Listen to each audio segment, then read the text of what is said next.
theological determinism.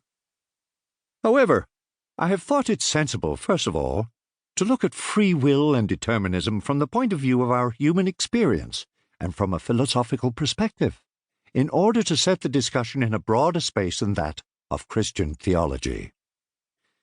I am aware that a Christian reader may well raise a principled objection to such a procedure by saying there is a danger that we shall end up framing God in our own image, based on our convictions about the nature of human freedom.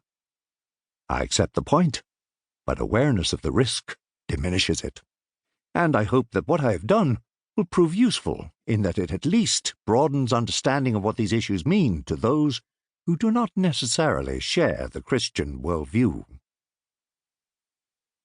What this book is about. This book is written mainly for Christians who are interested in or even troubled by questions about God's sovereignty and human freedom and responsibility. One of my main reasons for writing is that I have been persuaded to do so by those who, perhaps overgenerously, profess to have found my comments in lectures and conversations on these topics helpful in getting to grips with Scripture for themselves. It is in that spirit that I write.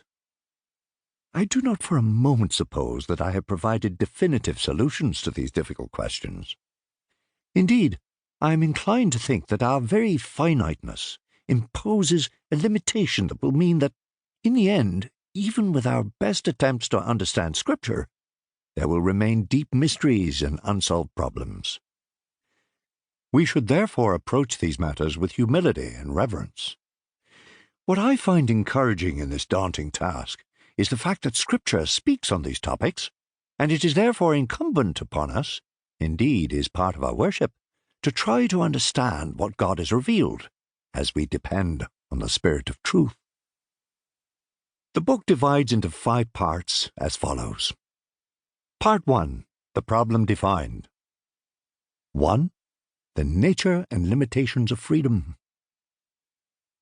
We first of all consider the concept of freedom, what it generally means to us, and to what extent we think we have it.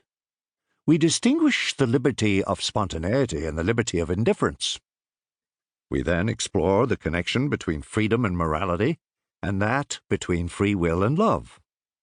We think about the oft-repeated atheist claim that religion destroys human freedom and argue that, as far as Christianity is concerned, true freedom is part of its core message. 2. Different kinds of determinism.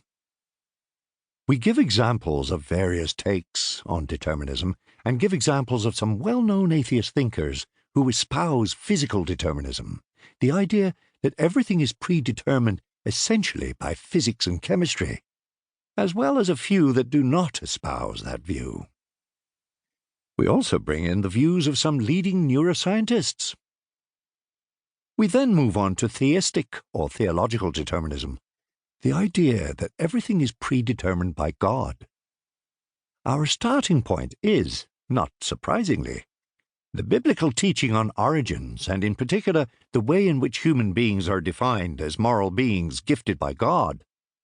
We might say, sovereignly gifted by God, with a certain amount of freedom to eat or not to eat of a specified tree.